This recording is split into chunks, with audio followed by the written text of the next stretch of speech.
is just real quick, if Tana can give us some orientation to the Zoom thing. At this point, we should all be pretty much experts at this, but worth repeating really quickly, and then we'll dive into the agenda. Yeah, so thanks for joining us today. First of all, if everyone could just keep themselves muted if they're not talking, and that way we can cut back on background noise. And then there will be time throughout to ask questions, but there's also a chat box. You can chat, you can type your questions in there. And then just so you know, this meeting will be recorded and shared likely on our YouTube page or YouTube channel. So fair warning. Awesome. Okay, without further ado, we're always talking snowpack at the beginning of these meetings. We might as well get it from the expert. Matt, you want to kick us off? Sure. Thanks everyone for having me on. Uh-oh. Host disabled, participant screen sharing. Tana. Can you help me out here? What happened? Did Tana just get knocked off the thing? Oh, hang No, on. I'm here. I just have to stop screen sharing. If nothing else, you could, I sent you the too. So. Okay, you should be able to now. There we go. Yeah, go ahead, you cut through. It's fine. Zoom bomb. Yep, exactly.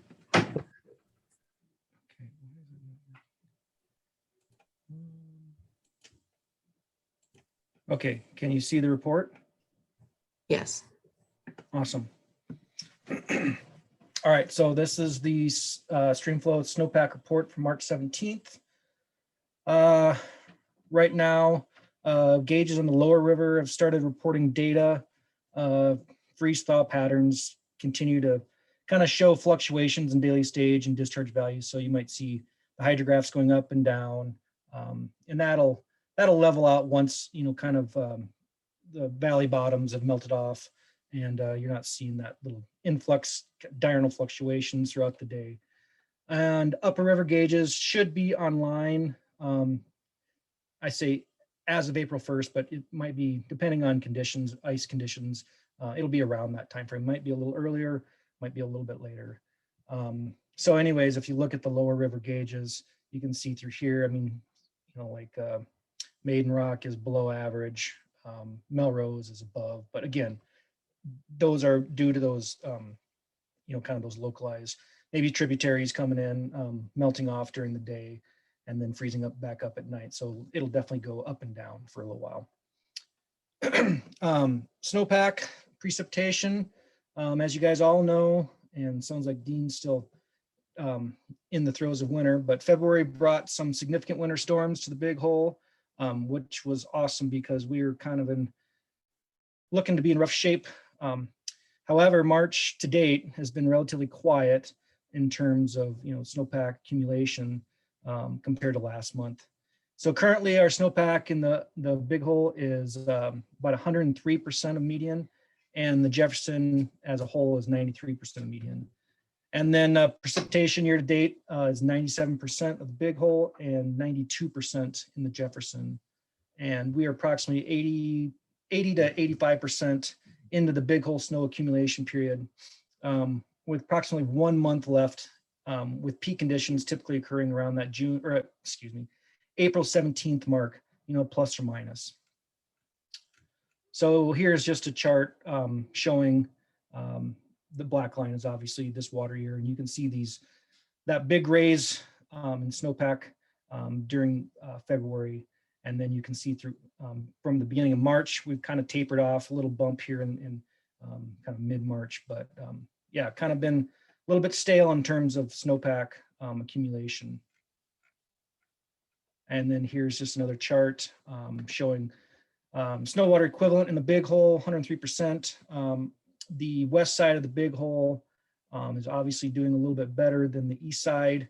Some of these storms have come up from the west and a little bit to the south, and that's reflective here, especially this one at 87%. And then just a couple notes on, basically the February events, because they were significant, and I don't want to downplay those. But the slag melt and dark horse snow-till sites, the change, the delta and snow water equivalent, these sites were within the top 15 sites across the state. Slag melt had 9.9 inches of SWE from February 1st to March 1st. Pretty significant. That accounts for 39% of the total snowpack at that site. So 1 month, and that's, January and February, they're supposed to do that, but that's a pretty significant snowpack total at that site. And then dark horse, as well, 8.7 inches of SWE in that same time period, and it accounts for 37% of the total snowpack and 189% of the monthly normal. So if you looked at February, across all the years that we've been recording, that's 189%. So that's pretty substantial and well needed, especially for those upper elevations that really help drive streamflow later in the season. So currently, dark horse is 102%, right at the average, with 24.5 inches of SWE. And it's approximately 75% of the median peak. So we still got a little ways to go. Dark horse obviously is a higher elevation, so it comes off later, May 9th, and the average peak is 32.8 inches of SWE. And then kind of the other one that I look at, especially in the upper basin, is the mid-elevation Calvert Creek, because it really kind of gives us an idea of what we can expect for runoff, the earlier peak and runoff. And that's reporting at about 103% as well, with 7.6 inches of SWE and approximately 89% to the median peak. And that's obviously that one burns off a little quicker, lower elevation. April 2nd is that peak at 8.5 inches of SWE. So we got a little ways to go. Hopefully we can get a couple storms and bolster that snowpack up a little bit more. Again, here's just some charts, basically the same thing as the big hole itself, showing, this is dark horse, and just showing, how March has kind of been a little stale in terms of snowpack. And Calvert Creek did look like it got a little bit of a bump mid-month, and it has kind of started to maybe start the decline in snow melt a little bit earlier than normal. So moving on to our forecast. It's not awesome. I'm not going to sugarcoat it, but right now we are still in a La Nina advisory, and there's a 60% chance that we're going to transition from that La Nina to ENSO neutral during spring of 2021. So the next couple months. The good news, I think, is forecasters are predicting that El Nino is unlikely to develop this upcoming fall. So there's really kind of equal chances that we're going to either be in a La Nina or an ENSO neutral into the fall. And if you guys want any more information regarding that, I put a link on here. There's a little bit of a blog discussion on the ENSO conditions, and that was just put out, I think, March 8th. So now for the not so awesome news. Hopefully I'm wrong, or hopefully the forecaster is wrong. It's not me, but the next 3 months, April, May, June, our forecast is to be above normal temperatures and below normal precip. So that's not great for the big hole. And then as I move down here, it really kind of affects southern and eastern Montana as well in general. So, and then that ENSO neutral conditions, they can be variable. So, just be really prepared for all types of weather. I mean, we could have some big storms that come through, or we could be in, water shortages. So it's still a little early to really start, getting concerned. We do have 100% snowpack, but, in the last, 10 years or so, we've been showing that that runoff has been coming off earlier rather than later. So we really need to look for some of these, these June, even May precipitation events to help us with runoff and just to keep that stream flow elevated throughout the summertime. So again, these are just some charts or graphs, I guess, pictures of this one's temperature, and you can see the big hole is in that above normal temperature range. And then this is precipitation, where we're in that below normal range.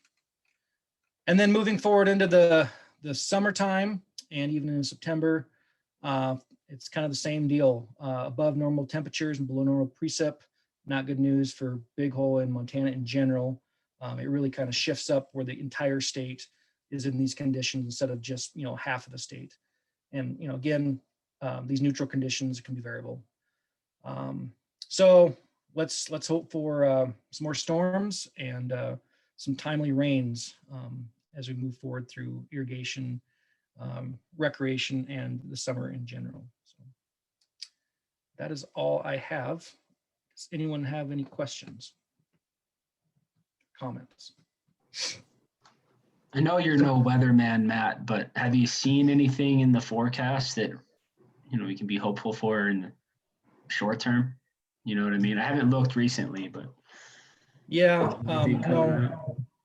that's it's not looking good either. I looked at the 6 to 10 and well, actually the only good thing that I saw in that was that it's going to be cooler, but there doesn't look like there's a lot of precip coming our way. So I guess if we can stay cooler, that keeps our snowpack sustained a little bit longer, especially the mid elevation stuff and valley bottom stuff. So that's kind of the only silver lining for the next 10 days or so.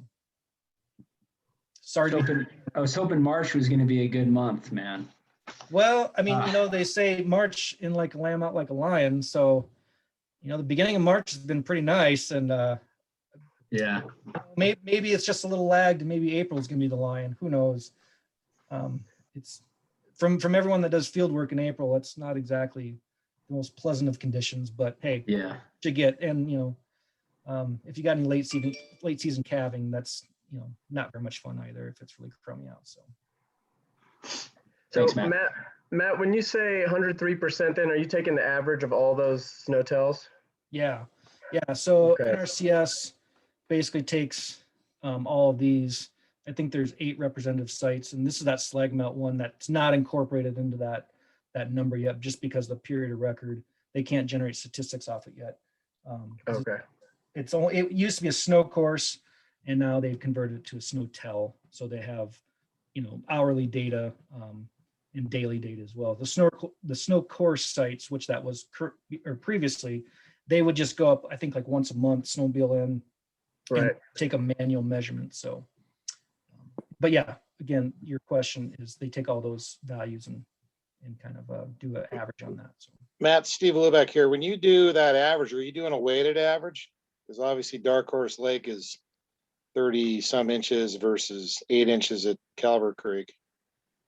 Are you weighting that at all? I am not. This is straight off the NRCS website. That would be, I'd have to check into that with probably Lucas Zukowicz. So I think it's based off of 30 years of history, and that's how they get their average.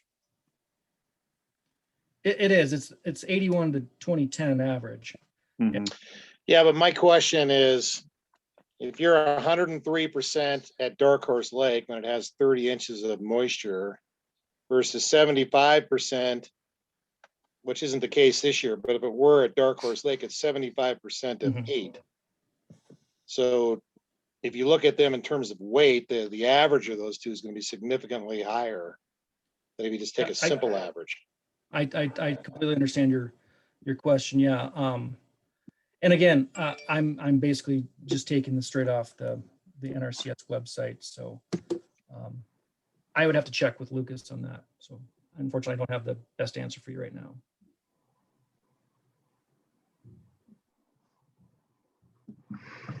Okay.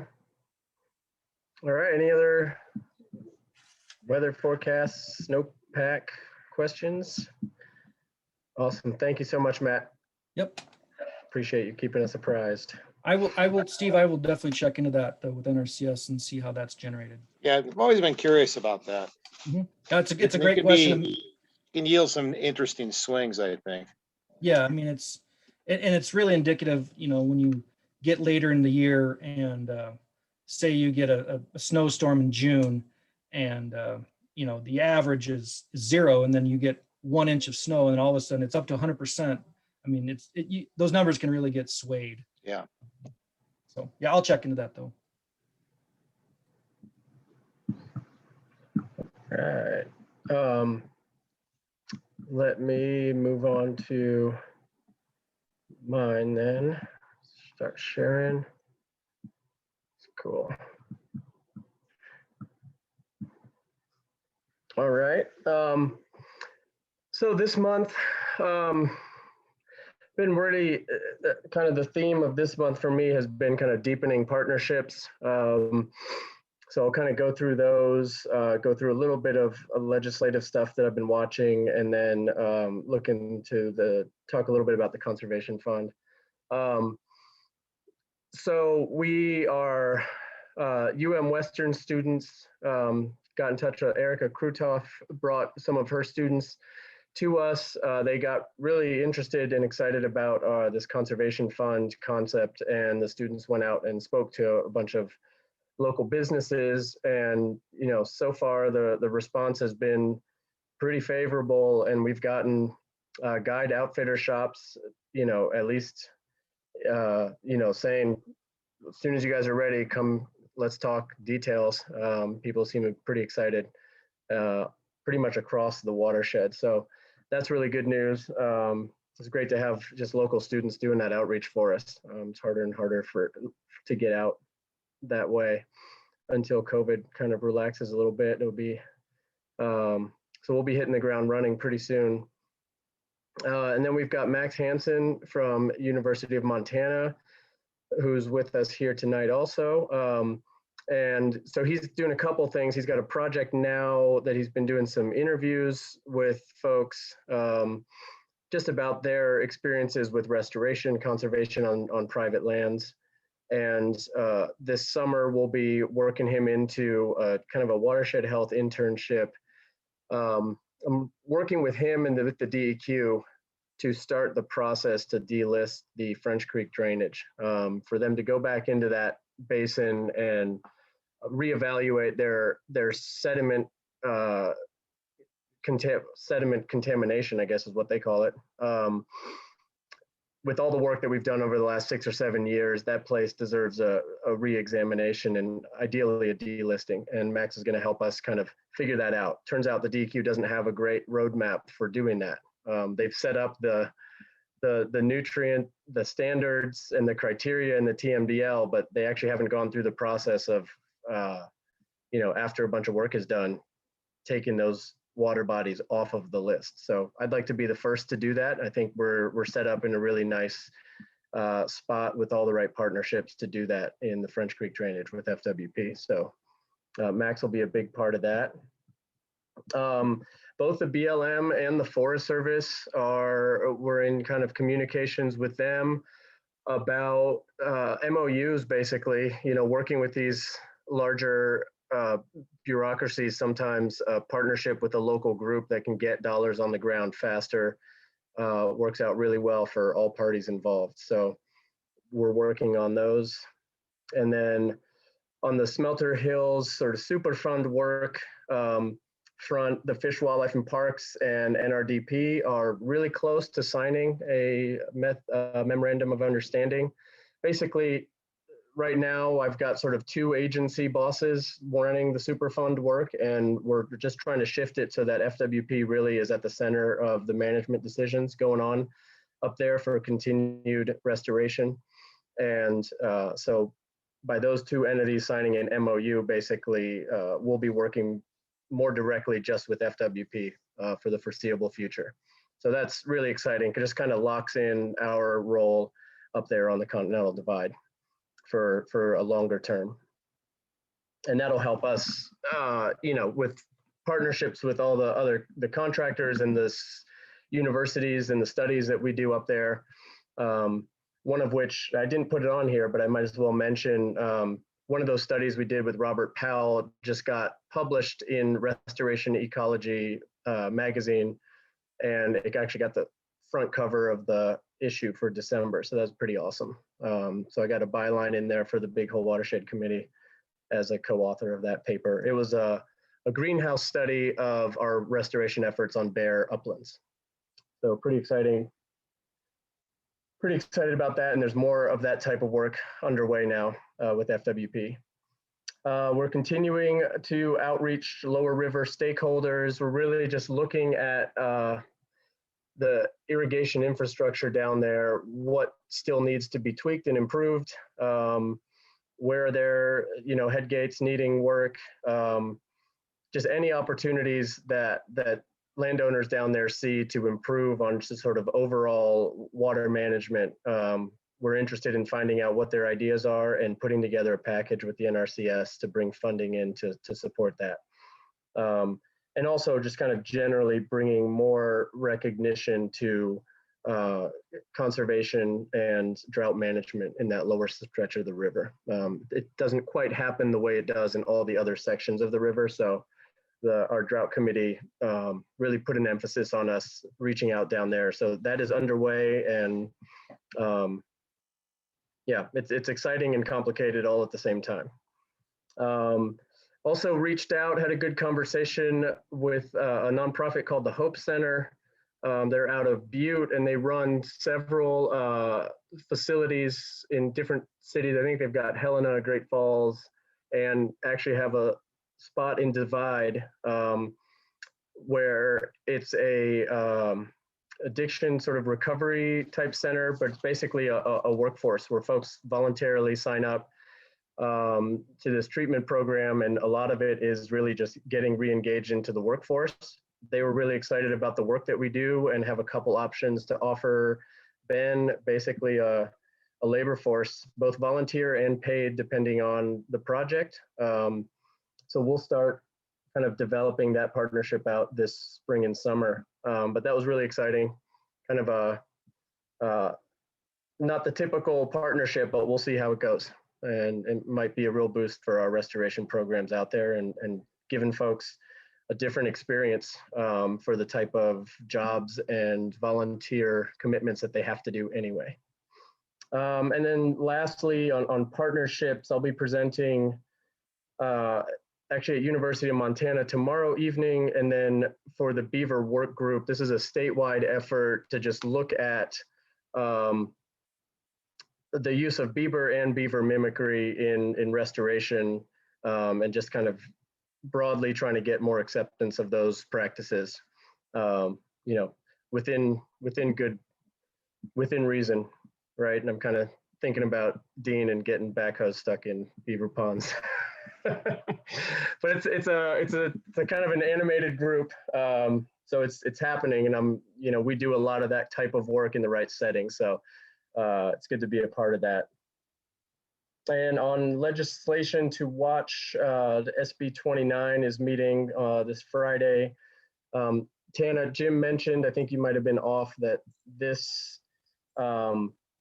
that we got to submit those comments by noon tomorrow. And if you are having trouble with that you could just give them directly to Jim, and he can submit in person. Sounds like he's going to be there for that testimony. And that's for those of you that don't know, SB 29 is the weather modification bill.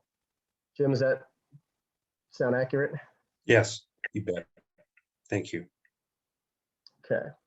So we'll make sure, so the Big Hole Watershed Committee is sending in a letter of support for that. We submitted one for the Senate hearing, and now we're in the House hearing, which from what I understand is going to be a little more complicated.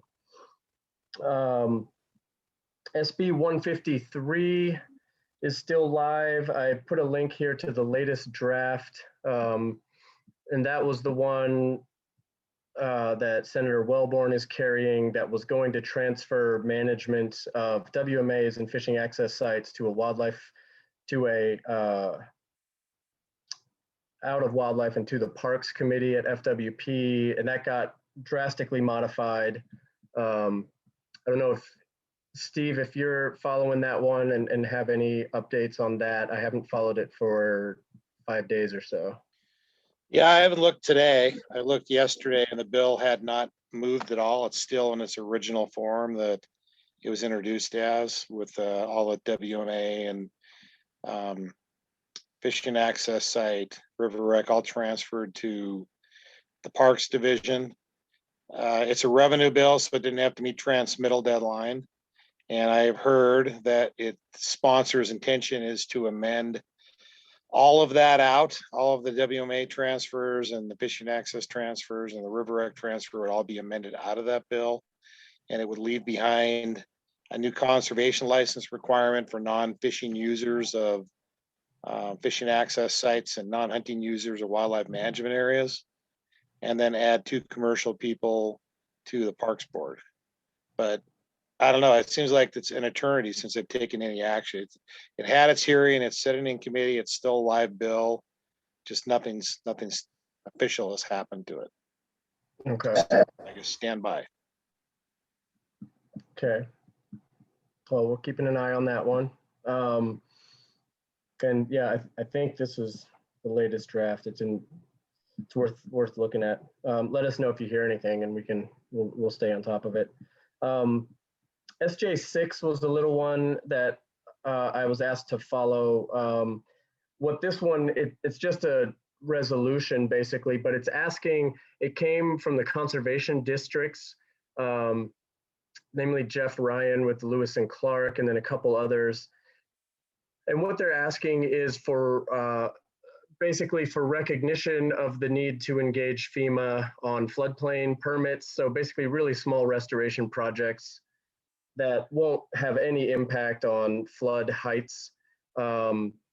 Small projects have gotten tripped up with having to apply for this floodplain permit that requires environmental review that oftentimes is more expensive than the project itself. So SJ6 is kind of asking for basically the state to start engaging FEMA and being open to engaging FEMA to figure out a solution so that small projects don't get totally killed by these engineering costs.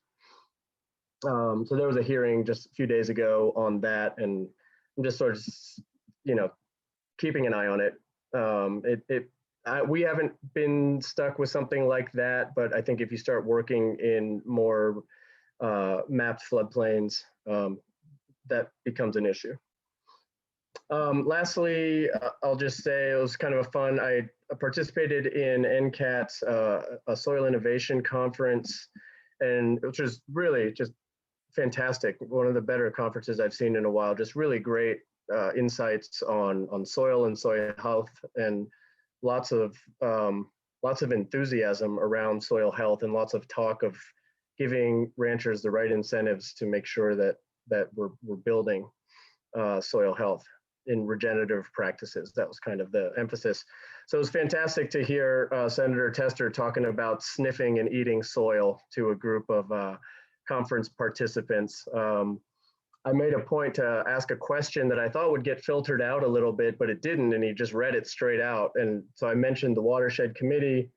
I mentioned, collaborative conservation efforts and how to get more funding to groups like ours so that we can get it more directly on the ground.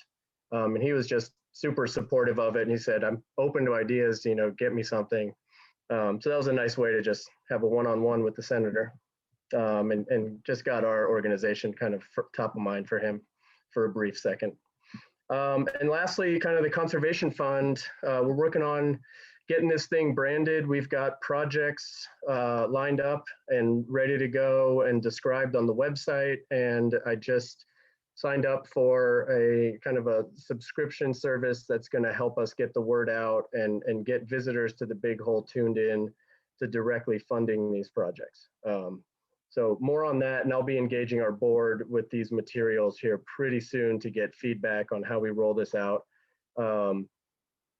And want to get packets into businesses' hands. Early April is ambitious. And that's it. So lots going on. And I'll gladly take questions, but also we'll kind of keep this train moving if there aren't any.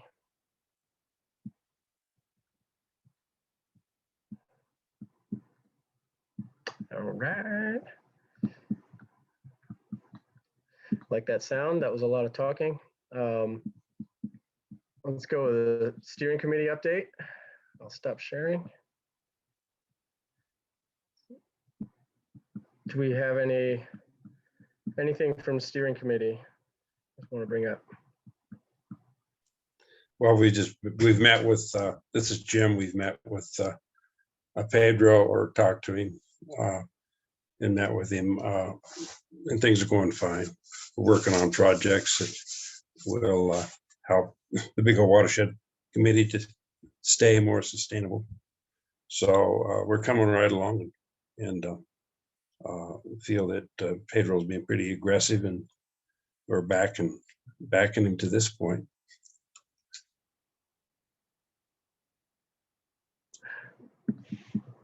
All right. Let's see let's see until which point that is, right? Well, we'll hear as soon as I start overstepping, you guys let me know. All right, wildlife report. Let's hear from Tana.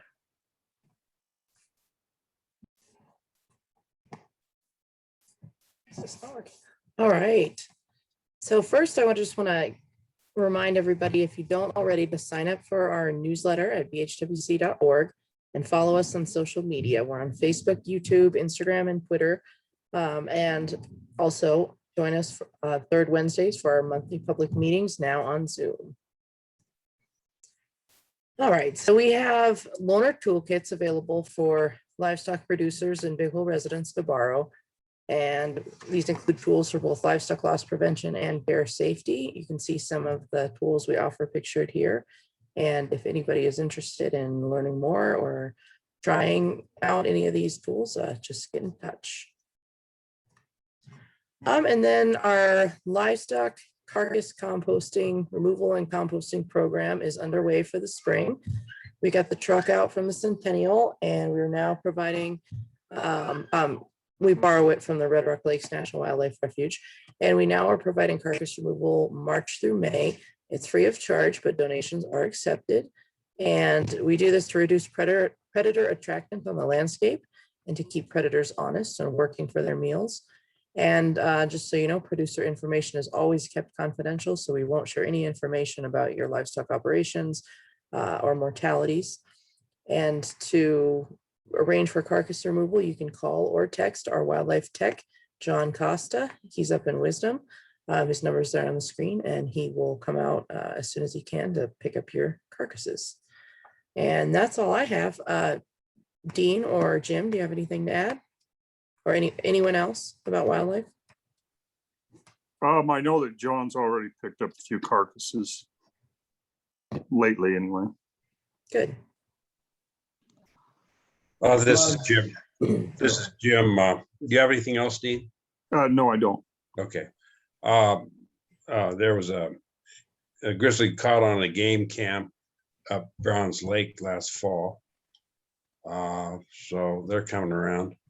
Also, I've been listening in on NRCS Western Land Alliance project on a grant trying to figure out how to include range riding and non-lethal predator practices in intensive grazing systems. I haven't been able to make heads or tails of it very much. I know Kara's on the call. It's really difficult to do that, and you know, I'm not particularly interested in encouraging predators to. I'd rather discourage them than encourage them to be where we're running the cattle. But anyway, I found it very difficult to try to figure out how we can work into that project, and they're working real hard at it, but it's tough. It's kind of turning what we've done for 80 years or 100 years on its head, and it's hard to get your arms around it. And I don't know how many will. So that's something is moving around. I don't know if Kara wants to say anything or not, but. Just briefly, I'll agree with Jim. I'm having a hard time wrapping heads or tails around it. It's, I think, a lot harder because it's, y'all were the Big Hole Watershed Committee was a part of the NIFWIF grant that we had for the last couple of years. And this is a change, and they're looking at they're looking at 8 different states, not just Montana. I think it'd be easier if we could wrap our heads around it if it were just Montana, in the groups we've been used to. But so we're trying to apply a really big practice of like range riding, carcass pickup, and electric fencing across 8 different states. And so I think it's a little complicated.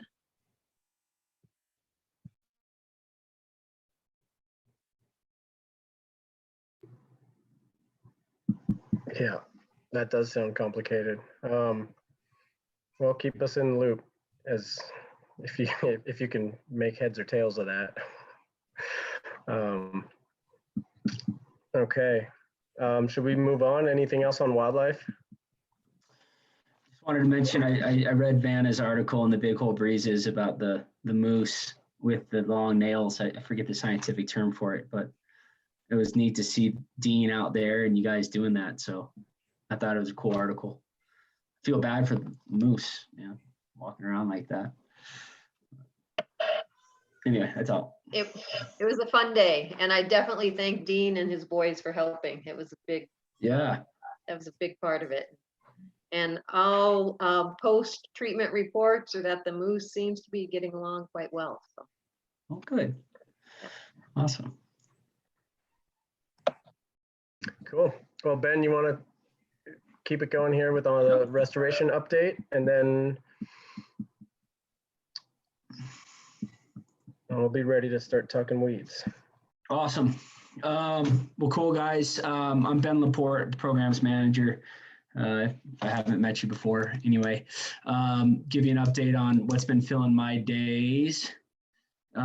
Pedro mentioned the 1% for the River Conservation Fund. I've been doing my part to try to help out with development and coordination on that front.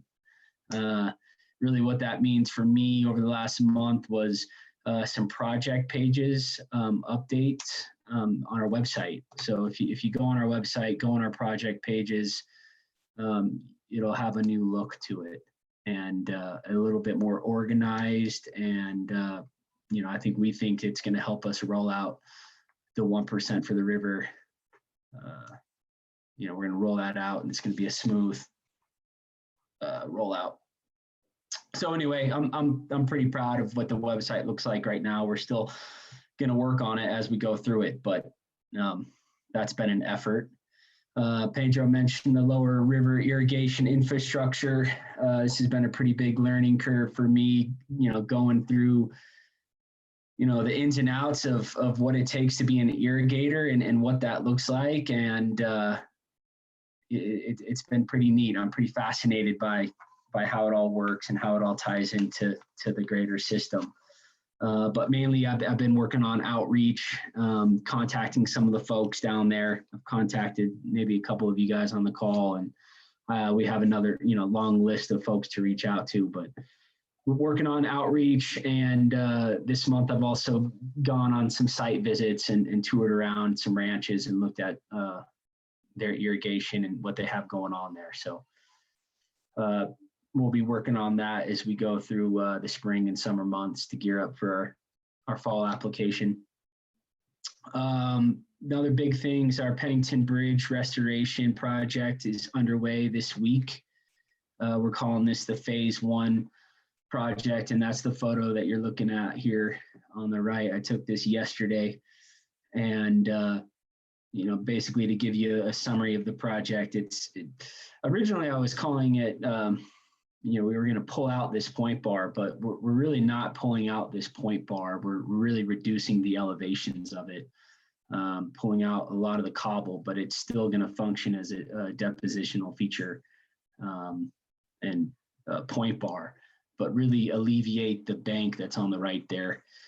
Causing a headache for the county and the landowners there. And, phase 1, we have phase 2 in the works, and what that looks like yet, we don't know, but we're hoping that this contributes to alleviating some of that stress. And of course, I'm pushing our 2021 projects along, moving those things along as much as I can. So I hopefully you guys can see this. Man, it was a beautiful day yesterday out, and I wanted to take some drone video of our phase 1 project. And here we are. This is the Pennington Bridge, lower Big Hole. And to give you this is just another angle of an aerial shot, but this is that terribly erosive bank. And in the foreground here, you can see the riprap that the county placed in 2016. But you can see that there's been some serious scouring going on here at the upstream portions of it. There's some serious concern about the river having an avulsion cutting away around the bridge, causing havoc downstream. We don't want that to happen. So that's, part of this phase 1 project. A lot more complicated than I'm making it sound right now, and a little bit out of my wheelhouse, but I understand a lot of the concepts at play here. So this project, it's pretty fun because it's technically pretty simple. It's kind of grubbing and hauling mainly. And the guy's setting his laser at the elevation that we talked about, and he's carrying that elevation through this whole entire point bar. So a lot of material coming out of here, and a lot of this material is actually really good road base that the county is using to resurface Guillaume Lane, I think, down there. So it's a win-win for everyone. Anyway, it's a long drone video. I was getting carried away looking at some really cool river geomorphology stuff, but we'll spare you the time so we can start talking weeds. Speaking of weeds, this project somehow fell through the cracks, and I wasn't able to highlight it as much as I wanted to in 2020. But since we were talking about weeds tonight, I thought I'd just hit on it briefly. This was a 3-part project that FWP contracted the Big Hole Watershed Committee to conduct. And basically the first part was to go out and release biocontrol bugs on the Fleecer and Mount Hagen Wildlife Management Area. And we're talking the root weevil, spotted knapweed root weevil. And this was an extension of a weed inventory project we did with them in 2019. And basically what we did was we went out and surveyed the landscape, did a comprehensive weed inventory, and identified where to put these bugs, helped FWP with management recommendations on how to treat all the noxious weeds in the area. So 2020, part 1 was to go back in here and actually lay down all the biocontrol bugs where we identified them. Part 2, we did another comprehensive weed inventory, this time in portions of the Beaverhead Deer Lodge National Forest. And these portions of the landscape are adjacent to the Fleecer and Mount Hagen wildlife management areas. So again, we found the weeds, we identified, where we want to go and release these bugs. And then part 3 was the releasing of the bugs. So I thought it was important to highlight here because weeds are a very important part of watershed health, and we all know that, but I don't know if I touched on it in the last couple of meetings. So this is just a map of where we released our bugs. And when I say we subcontracted out with Watershed Consulting and the biocontrol kind of guru, Jeff Copeland. I think he's talked at a couple of our meetings before, but he was a major help in this, and I was kind of helping him along with the whole process. But the purple dots here where we release the bugs, and this map just shows the major weed infestations that we found and the correlating management activities that go along with them. So, a lot of this wasn't in the Big Hole proper, but adjacent to the watershed. So, weeds don't care about boundaries. We all know that. So I thought it was a very important project. And that's all I have, guys. Awesome. Yeah. That's kind of a perfect segue, really, for getting into our speakers tonight. I just want to open up the floor for any additional kind of business items or new business. Anybody got anything to share that we're not aware of? Or this is the time. Nope. All right. Great. Tana, do you want to kick us off and kind of orient us to see who's gonna go first? Sure. All right, so we asked the counties that are represented in the Big Hole to join us tonight to talk about invasive weeds and their, since we didn't get to hear from them in 2020 due to COVID, we were just hoping they'd give us a brief update on 2020 and then a little information about their plans for 2021. So I think who we have here with us tonight, I'm not sure who wants to go first, but we have Amber Birch with Beaverhead County, and also Kara, who's also with Beaverhead County, and then Vanna Bacadori with FWP. So if there are any other weed coordinators here that have anything to say, just speak up and we can certainly fit you into. But I was thinking maybe we'd hear from Amber first, if that's all right. Sure, you bet. I'm gonna keep my camera off though. I'm at home and so I don't have the greatest internet and I don't want to slow things down. So No problem. all right. Let me share my screen.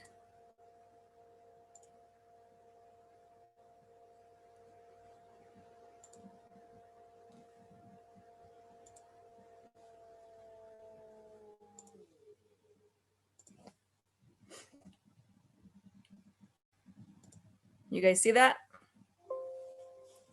All right. So just an update on noxious weeds within the Big Hole Valley.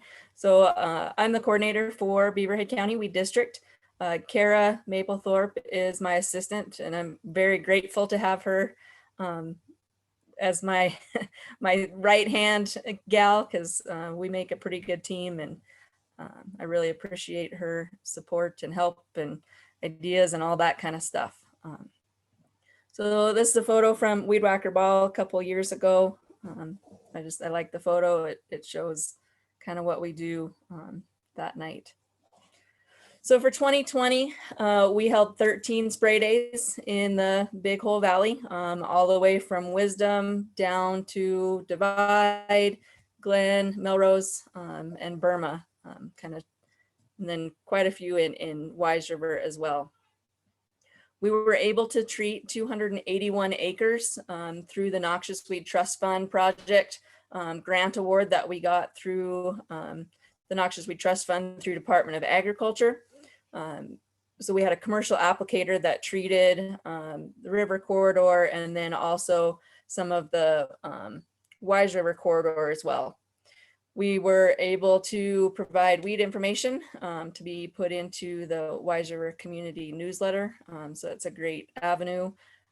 If you guys have any other places that we can share weed info, I think I maybe even gave some to Tana to send out to through email, but the more we can get word out, the better. Just every little piece of education is pretty cool.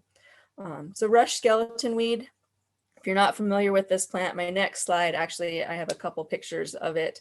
So it's a really high priority in the state, but like very highest priority in Beaverhead County because we really don't have any of this plant. There were 3 sites within the Big Hole watershed found over the last few years.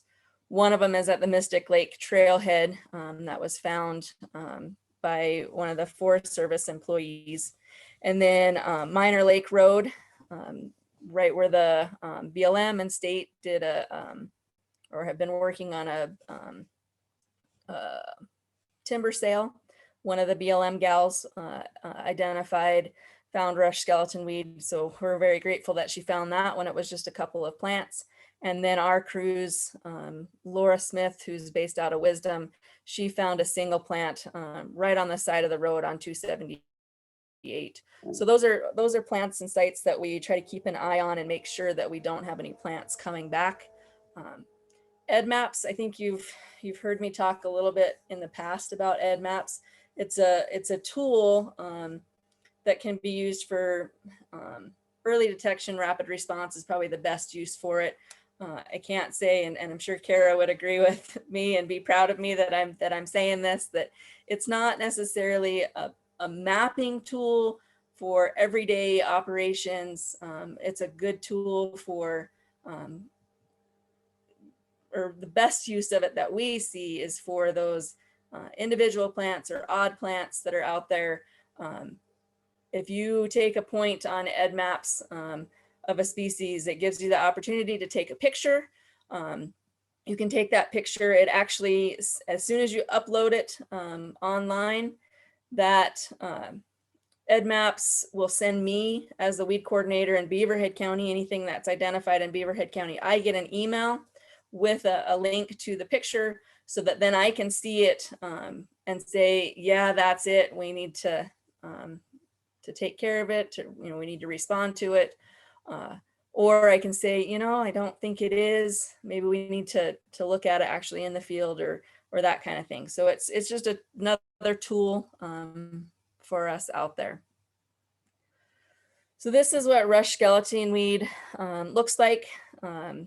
It really doesn't have any leaves on the stem, which is part of what makes it so difficult to control. And then it has that little yellow flower on it. So if you think you see this one, please, I'll have my cell phone number at the end and my email at the end. Take a picture, email me, text me. I would rather be able to jump on this one sooner than later. So EdMaps that I talked about, these are the points that have been taken by our applicators along the corridor and also by our crews. So those are all points that weeds have been found. So it's just a little bit of a mapping tool. And Kara is the mapper in our office. So she was the one that put together this for us. And I can't thank her enough for that. Also, 2020 was the first year that Beaverhead County had a Montana Conservation Corps fellow. It really was great and provided us with an individual that really cared about conservation. We're having another one join us this year, and I'm excited about that. In 2019, we did a biocontrol release around Jerry Creek on some yellow toadflax on a state piece of ground down in there, and then also Triangle Gulch on some BLM. Unfortunately, when we went back, Kara and Joe went back this year, and they were actually able to find those bugs still living. So we're hopeful that they'll get established and start helping us out on some of the yellow toadflax through the valley. Also in 2020, we had some Resource Advisory Council projects and some funding through Rocky Mountain Elk Foundation. So we had crews that were along the Pioneer Scenic Byway, all the way from Wise River clear over to 278. So we were able to treat that pretty heavy. That's I think the 5th consecutive year that we've been able to have crews in that area, and so hopefully it's starting to look better. Still definitely needs some help. Quartz Hill and Triangle Gulch, both through RAC funding and Rocky Mountain Elk Foundation, we were able to do a 350-acre aerial treatment, which it really needed it. I'm hopeful of what that area is going to look like this next year. And then Johnson Creek. So this is actually on the Butte Silver Bow side. It's not in Beaverhead County, but where we have an assistance agreement established with the Forest Service. Our commissioners at Beaverhead County, our weed board in Beaverhead County, they support that cross border work because we're protecting Beaverhead County. We're protecting all the landowners within the watershed because weeds don't know the border. And so we were able to, through the assistance agreement with Beaverhead County, and some Rocky Mountain Elk Foundation money, we were able to do a 200-acre aerial treatment in Johnson Creek on some Forest Service. So that was pretty exciting. We also had rack projects to cover some ground in Music Broad. I was a little bit surprised, I guess, at how many weeds there were up there. So we were able to touch base with a few landowners up there and have some plans for this next year as well. And then we also had a rack project for the West Big Hole Valley roads. And so we were able to treat Minor Lake, Gibbonsville, and all those roads kind of in between with a commercial applicator. And then our crews were on them as well. So weed species mainly of concern, in Wise River, there's a lot of oxeye daisy. It's, people like to have it in their flower bed because it's pretty. Common tansy likes those riparian areas. We all know spotted knapweed and hound's tongue. Yellow toadflax, we're seeing that increase. But kind of more concern for some of our upper ground is the leafy spurge. We typically have seen leafy spurge on the lower end of the Big Hole around Twin Bridges. And unfortunately, and fortunately, I guess, with having the Noxious Weed Trust Fund project along the river corridor and those trained applicators out there, we have found a couple of leafy spurge spots, just a few plants here and there. So it's definitely something to have on the radar. We don't want leafy spurge to get established and start moving upstream. Dalmatian toadflax, my crews found 2 plants in 2018 on the Wise River, so along the Pioneer Scenic Byway. Dalmatian toadflax it's a little concerning. Yellow toadflax is pretty hard to control, and Dalmatian toadflax is just as hard, if not harder. And then we've already talked about those rush skeleton weed sites. In 2019, if you haven't heard, Ventonata was listed by the state of Montana as a noxious weed. It became official, I believe, in July of 2019. In August or September, we found a couple of plants of Ventonata along the Pioneer Scenic Byway. Ventonata, I kind of like to refer to it as the redheaded stepchild related to cheatgrass. So we think cheatgrass is bad. Ventonata is much, much worse. It has a very, very high silica content. And so absolutely nothing will eat it. We actually saw some pictures last week during the Trust Fund Council hearings that, wherever there was Ventonata, everything around it was mowed off. But right where the Ventonata was, nothing was even going into that area. So producers, that should be a little bit concerning. There's also some Ventonata around the Wisdom area too. So, plans for 2021. So on Friday, we had deliberations for the Noxious Weed Trust Fund Council, and the Big Hole Wise River project was recommended for funding for 2021. So that's a good deal. Weed Whacker Ball, we weren't able to hold that last year because of COVID and all that came along with that. I'm still amazed at the amount of support that we did receive and funds that were able to be raised just through cash donations. It never ceases to amaze me, the generosity of people in the Big Hole. We have 13 spray days scheduled, and I have the next slide will have that list of those. We're hoping to put on an applicator training maybe next fall for folks. We try to do tailgate weed identification, any calibration, and safety meetings before spray days. So on those days when we're meeting there at the fire hall at 8 o'clock in the morning, if you've got a plant that you don't know what it is, bring it to me. If I don't know what it is, we do have a pretty cool little app on our phone called Seek by iNaturalist that can help us out. Or I can always take it back with me and try to identify it at the office or send it off to MSU to the Scudder Diagnostic Lab to have their help. calibration, if you need help with your equipment, we're always willing to throw a square down or run a strip and help you know how much product do you need to be putting in your tank, so we're not over applying and we're not causing any off target damage or any of that kind of stuff in our applications. Mark your calendars. Weed Whacker Ball is scheduled for September 11th. We're hopeful that we'll be able to do that this year.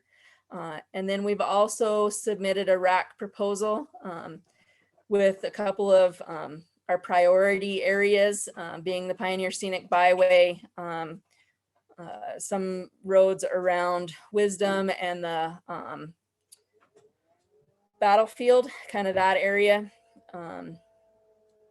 So I think that's all I got on that end, unless Kara has anything to add. Those are the spray days that are scheduled for 2021. We encourage you to come out and join us. We like to see people and have those conversations. A lot of times we'll get the Forest Service and we'll get the BLM there, and it's really helpful if landowners come out and tell us and show us on a map or take us to a location that's maybe being missed or needs some extra help.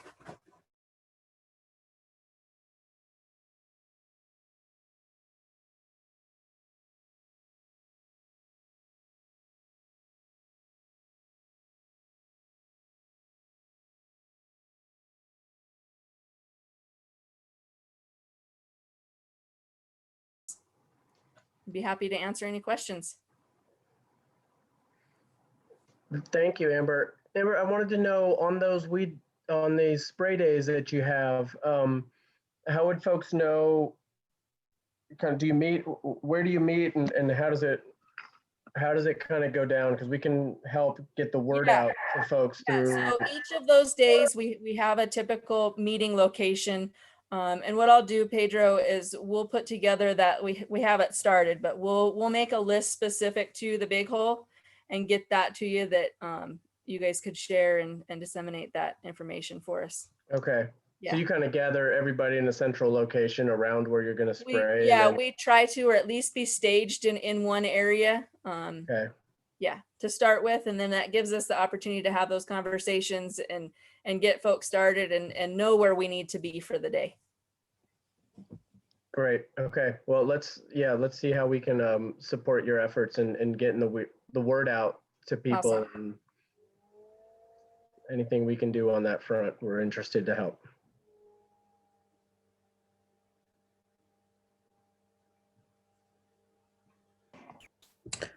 All right, so I think Vanna is up next. Thanks, Amber. Thanks for having us. Hello, everybody. Hope everybody's doing well. I do not have a pretty PowerPoint that was well organized like Amber's. Amber, you set the bar high, and I'm going to fail miserably with that. But I am going to ask Ben if you could maybe pull up that map that you had during your presentation that shows where Jeff did all his mapping and the bug releases. And maybe you could just keep that up. I could refer to that because that'll be a good reference point.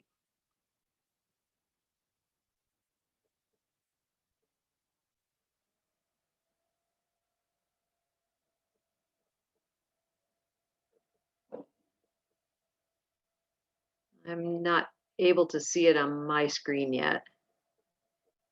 There you go. Can you just put it in, in perfect. Thank you. I can't see it on my screen. What slide is it on? I think it was your last slide. Okay. It's right there, number 5, 4 or 5, either one will work. Right now. You might have that display thing happening, Ben. Yeah. You've got 2-screen situation. Just give me a sec here. Okay, and sorry to put you on the spot. Is that okay, Vanna? Yeah, that works. I mean, if you could do the, there you go. That's perfect. Can everybody see that? I guess you'll tell me if you can't. But so what the approach that I took a couple of years ago, I mean, as many of you know, I've been managing fleecer in Mount Hagen for 16 years now. And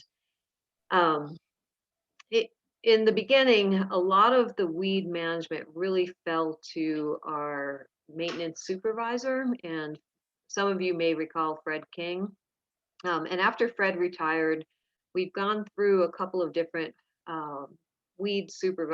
maintenance supervisors. And what happens every time is they're spread very thin for one thing, which is no excuse for any of us, but also the institutional knowledge just gets lost. So a couple of years ago, I was, and Ben alluded to a lot of this in his presentation. What we did is we built on the work that was being done on the Superfund site of Mount Hagen.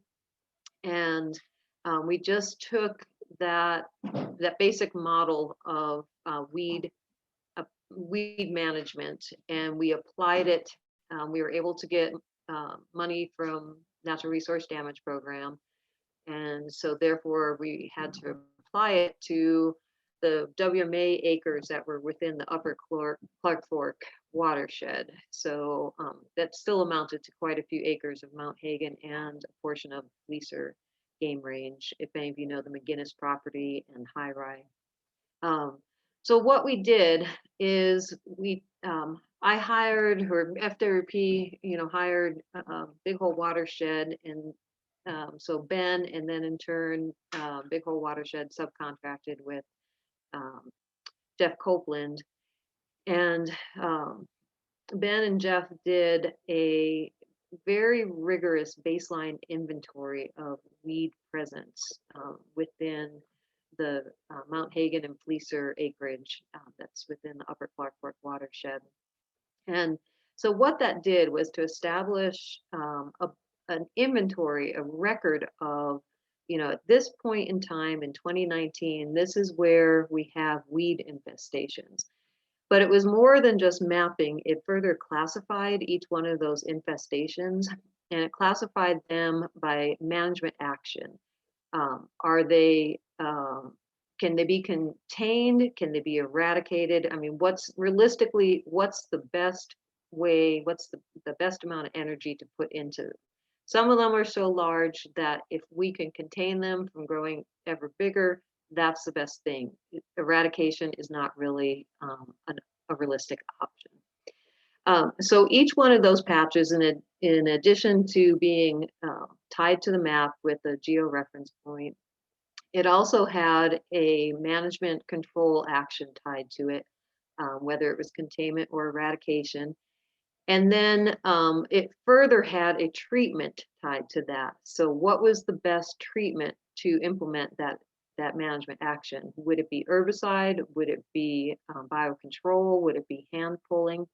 So basically what we had was a recipe book, if you will, of how to manage all the weed infestations across the WMA acres within the upper Clark Fork area. What that gives me is, first of all, a physical report that I could refer to myself. I could hand off to the next WMA supervisor. If I cease being in charge of Fleecer Mount Hagen, the next person has it. So it allows for consistency regardless of who's sitting in the responsibility chair there. And then it also gives us something that I feel like FWP has not had in this area before, and that's a systematic, comprehensive, and consistent approach to weed management. And what I asked Ben and Jeff Copeland to do was to give me management out 10 years. So we basically have an incredibly rigorous baseline report plus a 10-year management prescription of how to handle the weeds in this area. So that was in 2019 that they completed that report. In 2020, following the prescriptions that they laid out, we went ahead and we treated those infestations that were slated for treatment in 2020. And some of that treatment was herbicide, and in those cases, I had the WMA crew do the spraying for those areas. And then some areas were slated for biocontrol releases. So Ben had referred to this project that we did last year, which was a 3-part project. The first part was the implementation of those releases, biocontrol releases, based on this baseline report. One of the additional beauties of this baseline report, in addition to giving FWP a 10-year focus, it also gives us leverage with our neighbors to do a similar type exercise, so that, you know, as Amber has said, and several people have said, I mean, weeds don't pay any attention to fence lines and property ownerships. So by working with our neighbors and extending this same type of systematic approach across ownerships, we could, 1, affect a larger area, 2, not counter each other. So where I'm releasing bug releases on the, or do a bug control on the FWP side, and then the neighbor on the other side of the fence is spraying, and we might as well both have just sat down and had a picnic, because we've just kind of undone what each other's trying to do there. So, so the first application of partnership and leveraging partnership with this was with the Beaverhead Deer Lodge National Forest. So I worked with Lucas Phillips, the RangeCon, last year, and you can see the polygons drawn on this map that are up on the screen there. Those polygons that are outlined, well, that fall outside of the blue outlined areas, the blue being the wildlife management areas, and then everything else being Forest Service. So you could see where it allowed us, 1, to increase the acreages that were being treated, but in many cases to treat areas systematically and under the same treatment across the boundaries. And so that, to me, is just a powerful piece of management. It has some efficiency to it. To me, it probably, hopefully, will be more effective that way, that we're pulling the same strokes in the same direction. And then the other thing is that this is now tied into a 10-year program. So not just our acreage, but also the Forest Service now is in sync with us, at least in the High Right area and around the Beal Mine. So that's what we focused on last year in this area. I guess what I would say is to think about, you know, my management of weeds on Fleecer and Mount Hagen is pretty much, you could think of it being broken up into 3 major areas. One major area are these acres here in the Upper Clark Fork watershed. And I've just explained the approach that we now have there. We now have this very awesome in-hand cookbook for the next 10 years, so that we consistently are applying a treatment, going in there and monitoring, reapplying treatment if need be, and just following this prescription out consistently. The second area would be the Big Hole side of Mount Hagen. On that side, everything, I haven't done this type of systematic rigor to it yet, but I'm hoping to do that as well. So then we would have a companion baseline and 10-year management plan for that. But it's a lot simpler over there in my mind. Those infestations are with, I can't think of any exception, they should all be slated for eradication. None of them are that big yet that we can't get after them, and probably through spray, through herbicide, just get after them. Some of them are small enough, even hand pulling. So my basic weed treatment approach on the Big Hole side is just total eradication for the weed patches they have there. And then the third piece would be Fleecer. And Fleecer probably has a combination of both, where you know, we've got some well-established weed patches that I don't know if eradication is going to be a good option or realistic for, you know, the funds that are available. but containment certainly would be. I'm thinking of some knapweed patches on the face that we can certainly get at, and where we can try eradication, and otherwise we go for containment. We have some yellow-toed flax down at the bottom that I think that could be eradicated, and we have some white top as well. So, it's that kind of systematic approach that I have been trying to take over the past couple of years, and just be more efficient and effective with the resources that we have. The third piece that I would put in here is that, and probably Pedro may have spoken to you all about this cheatgrass treatment that we've been working with on fleecer. We have a test plot on fleecer. It's a product called Nutrifix, and it's a soil. Basically, it's kind of a soil amendment. It's an organic. It's all micronutrients, so it's not your NPKs. It's micronutrients mixed to certain ratios. And the creator of this product, Stuart Jennings, both Pedro and I and Ben have worked with him on Mount Hagen on the injured area for a number of years. Just a brilliant person, and he's been putting in test plots all over Montana and all over the West just in the past 6 months. I've been part of meetings that Stuart has had with NRCS and state lands in Utah and Colorado and Nevada. So there's really a lot of attention being put on this product right now.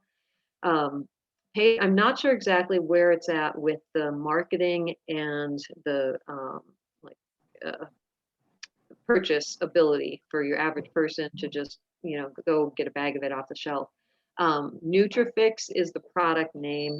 Edifix, EDAPHIX, is the company that Stuart has been working with to mass produce and make this available. I think a lot of you are going to get a look at this summer.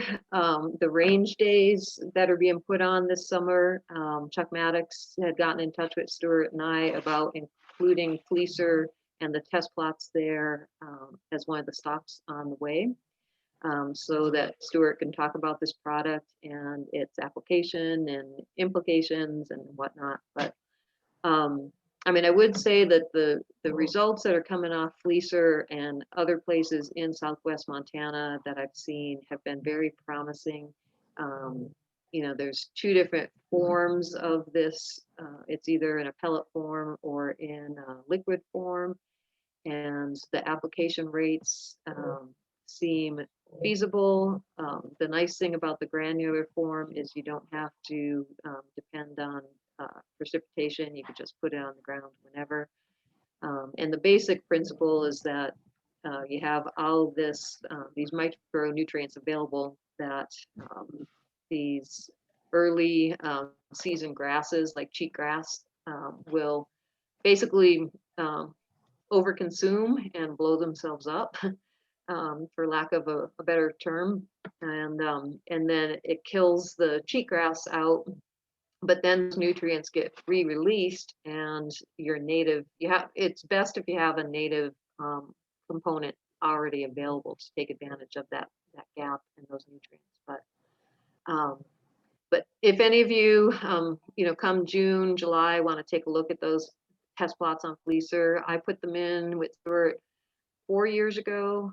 This will be the 4th growing season, and we have not reapplied the fertilizer treatment, so you get to see what it looks like without any reapplication. So anyway, that's a third piece that I am looking at for maintaining, native vegetation on fleecer and Mount Hagen game ranges, is applying this Nutrifix product where we have cheatgrass on the game ranges. And mainly where we have cheatgrass is where we have oversprayed for knapweed, which is a reason why I wanted Jeff Copeland and Ben to to look at all options for weed treatments, not just the herbicide, but where we might best use biocontrols, because I feel like we've in some places oversprayed with herbicide and made ourselves a worse problem with cheatgrass. So anyway, I guess the last thing I want to say is, with this systematic approach of how we're going to be tackling weed management on Fleecer and Mount Hagen, not just this year, but for the next several years. I just want to go back to the leveraging for cooperation and for expanded application across borders. And I know Pedro and I had talked a little bit about maybe the potential to work in the Divide Basin and see if we can't get BLM and Forest Service and DNRC and some of the private landowners to all join forces, and we kind of take this approach in the whole Divide Basin and get a baseline inventory mapped out, and then with this management application of whether it's containment or eradication, and then whether it should be herbicide or bugs, and then if we do this collectively as one large landscape, there's a lot of funds available that we could apply for, and I could certainly leverage these NRD funds that we have to getting some, like the WIP grant that's out there, and some other funds. So I'll just leave it at that. I probably went over my 20 minutes anyway. So if anybody has any questions, just let me know. Boy, and I could be wrong on this, but I think that Nutrifix product's out on the market. I'm pretty sure anyone can go and buy it. And it very well could be. Yep. I haven't quite got that. So the distributor, and I haven't necessarily, I think I've sent some of Stuart's presentations. I sent to a lot of the weed coordinators that are on this call. I know I did that. Don't remember how much of it. I probably copied some of the landowners, but I haven't officially sort of sent it out to the whole governing board. But I think it would be great if when you're doing it for those range days, to get folks to go look at it. And we can also share, I've seen his PowerPoint. I think we have one of his PowerPoints. There's some pretty impressive images there. The distributor is ACF West. And so I think that there's it's just an exclusive, it's sort of like the Sustain product that we use in the uplands for fertilization, where ACF West is the sole distributor. It would be worth looking at that. I wonder how it'd work with Ventinata, or what. Did Stuart look at that by chance, Vanna? I know that Ventinata just came on the scene, but makes me think of that. Yeah, it's worth asking him about that. I should mention too that Stuart and I put in test plots on Mount Hagen last fall for knapweed, using this product on knapweed. So we'll get a look at it this spring to see how well it did. But that would be awesome if it works well on knapweed too. So this is Amber. Just from some previous experience, a few years ago, there was a soil amendment out of Idaho. It was one of the, I think it was a fungus or a bacteria. We have to be very, very careful about how the product is presented, and making sure that language keeps that soil amendment, because if it's kind of perceived or marketed as weed control or cheatgrass control, it kind of grays the water a little bit as far as registration of that product. I sit on the Trust Fund Council, and Nutrifix was in a couple of the proposals that we had last week. I know the council did not fund those portions of the product, because when MDA looked into those, there was that gray area of whether or not they needed to be registered or not. I think there's a lot of promise from, I was able to actually watch the webinar. And so I think it's very cool and we need those other tools. But that might just be something to give Mr. Jennings kind of a heads up that he might want to look into the registration for that product so that there's not any kind of backlash from MDA. I know MDA is already kind of looking into that a little bit. And I don't want to see any problems with that down the road, especially if it is a really valuable tool that, we don't want to have a hiccup kind of set us back on that. So that would just be my word of caution, I guess, on that. Amber, I'm just curious if that feedback was delivered to Stuart, so he knows. I don't believe so. There were actually, so it was I don't know who it was that just mentioned Ventonata. So one of the projects was looking at Nutrifix as a product or an option for Ventonata up in Sanders County. And then I can't remember, there was also a proposal over on the Crow Reservation that was funded, removing a portion of it. And I think it was Nutrifix that was removed out of that one as well. So I don't know that he's gotten that feedback, but it would be a good idea probably just to let him know.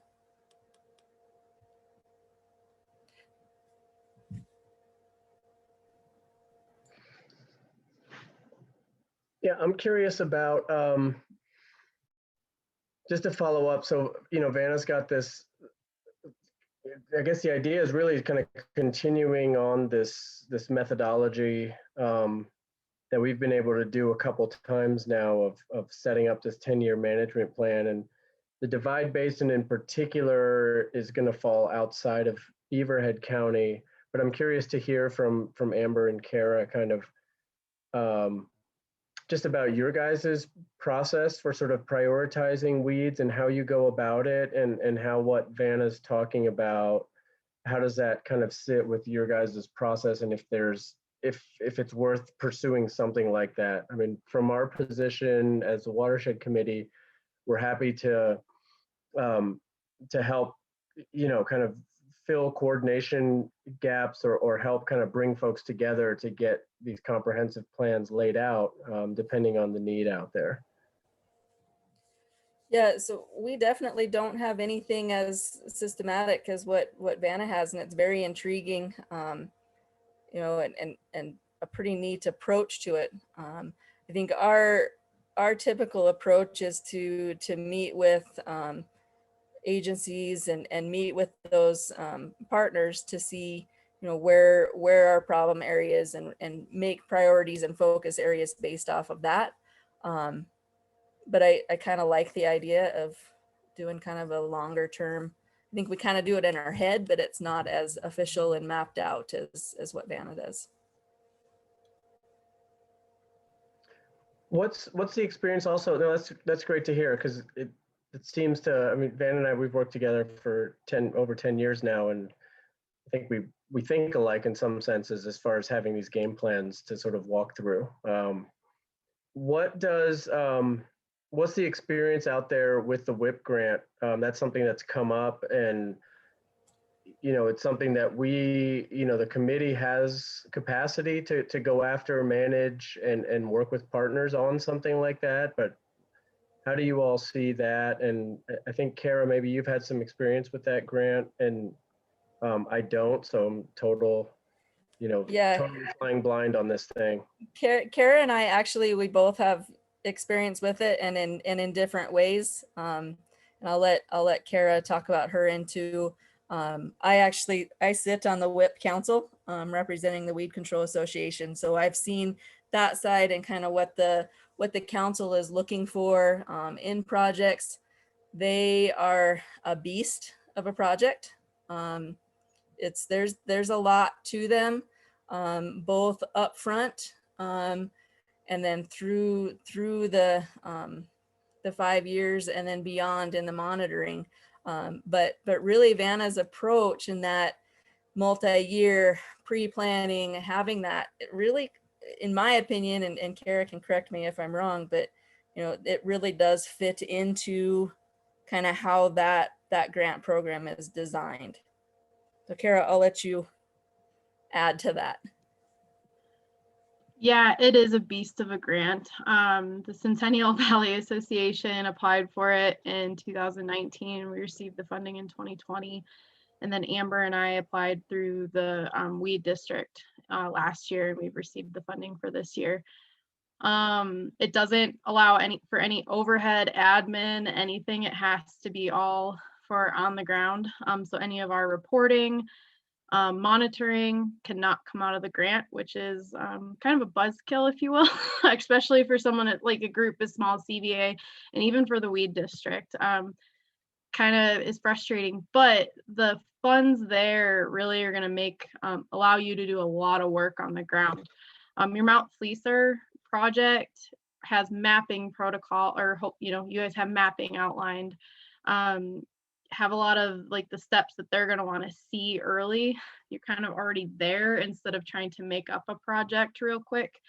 I think Amber hopefully would agree. I can share your CVA's WHIP grant with you. We could share the Blacktail WHIP grant with you guys so you can peek at it and get an idea of the intensity and some of the things to prepare for, because slamming that grant together, right when it opens isn't a great idea. It is really tough and a really big beast. And I know Amber and I'd be more than willing to help. However, but Centennial's gone through a whole year. We did a whole reseeding project with it, which was funded in the Montana Native Plant Society provided match. And we've sprayed quite a few acres in different spots using our staff. We were able to work around that. Contractors are definitely easier in the WHIP grant to get the funding for, less hoops to jump through than staff time, because it has to be hourly, no salary kind of stuff. Little goofy, but Okay. and it all has to be non-federal match, no in kind. So it makes it so I'm sure you guys are going to be probably pretty well set for some of that kind of thing. But it can be really frustrating too. Yeah, no, this is wonderful to hear, Kara. Thank you for like that kind of candor is really important, for us. Like there's restoration grants that we know and love and go back to regularly. And then when new ones come around, you know that there's intricacies to each one. So it's huge to kind of get the inside scoop on what it takes to go after something like that. And I would really encourage you guys to do it. I think your project is really well defined. I would agree with that. And the program funds are totally worth it. And you'll get a lot of weed work done right off the bat. So even though it's a beast, that's why I'm offering my grant and Amber's grant to kind of give you a little cheat head start, if you will, to be really prepared. Yeah, and then to add to what Kara was talking about with, the no admin and the monitoring stuff not being covered, at our last council meeting, which trying to think of when it was. Anyway, whenever our last council meeting was, that was one of the big topics that we discussed was in the next legislative session, when WHIP would have to be reauthorized, is looking into adding some administrative costs that could be put into that, as well as some monitoring. So there's maybe some hope there. That could be something that becomes part of those projects and it would also be, I think, a huge incentive for these, smaller groups like you guys, that would be imperative to have those pieces to make them successful. So unfortunately, Representative Flynn, who was the original carrier of the bill, recently passed away. So finding that person to carry it and move things forward, that's going to be imperative too. So. But just let us know if you need anything or any examples when you guys are ready to move forward. I think the application opens in the fall. So planning throughout the summer and getting more data and maps and prep is really important for this grant. Yeah. And I mean, you know, Vanna threw out the Divide Basin, and that seems like a logical place to start. But if there's spots in Beaverhead County as well, I mean, I don't know how you know, the geography is always critical on these grant proposals, sort of how big or how small you keep it. But if going after this kind of thing and starting sort of a more systematic approach to weed management is something that Beaverhead's interested in, you know, I think we're happy to share kind of the model and the reports that we've developed, and maybe that gives you guys also a way, you know, a way forward in your programs, and maybe a WIP grant together makes sense down the road too.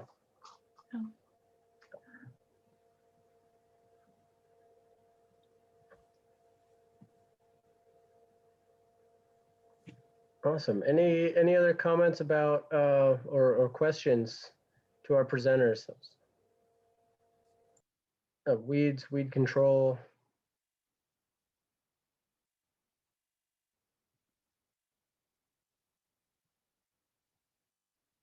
No one's got any weeds. No one's got any weed problems.